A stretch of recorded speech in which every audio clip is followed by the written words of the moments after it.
अहम ख़बर शामिल कंदासीं। परॾेही वज़ीर बिलावल भुट्टो ज़रदारी गडियल क़ौमनि जे हेडक्वार्टर पहुची वियो आहे। परॾेही वज़ीर बिलावल भुट्टो ज़रदारी गडियल क़ौमनि जे जनरल सेक्रेटरी सां मुलाक़ात कई आहे। परॾेही वज़ीर बिलावल भुट्टो ज़रदारी अमरीकी परॾेही वज़ीर सां मुलाक़ात कई आहे।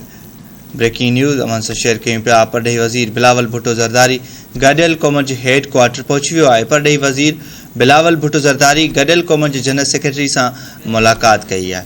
परॾेही वज़ीर बिलावल भुट्टो ज़रदारी अमरीकी परॾेही वज़ीर सां मुलाक़ात कई आहे।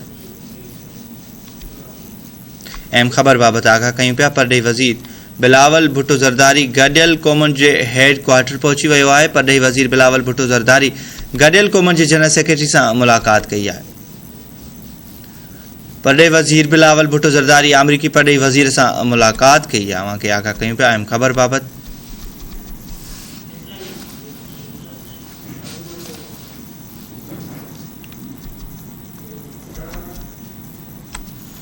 परॾेही वज़ीर बिलावल भुट्टो ज़रदारी गडियल क़ौमनि जे हेडक्वार्टर पहुची वियो आहे। परॾेही वज़ीर बिलावल भुट्टो ज़रदारी गडियल क़ौमनि जे जनरल सेक्रेटरी सां मुलाक़ात कई आहे।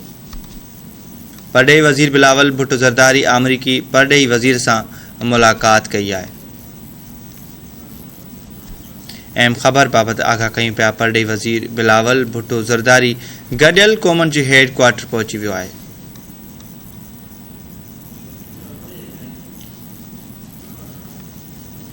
परॾेही वज़ीर बिलावल भुट्टो ज़रदारी गडियल क़ौमनि जे जनरल सेक्रेटरी सां मुलाक़ात कई आहे। अहम ख़बर बाबति आगाह कयूं पिया। परॾेही वज़ीर बिलावल भुट्टो ज़रदारी गडियल क़ौमनि जे हेडक्वार्टर पहुची वियो आहे। परॾेही वज़ीर बिलावल भुट्टो ज़रदारी गडियल क़ौमनि जे जनरल सेक्रेटरी सां मुलाक़ात कई आहे।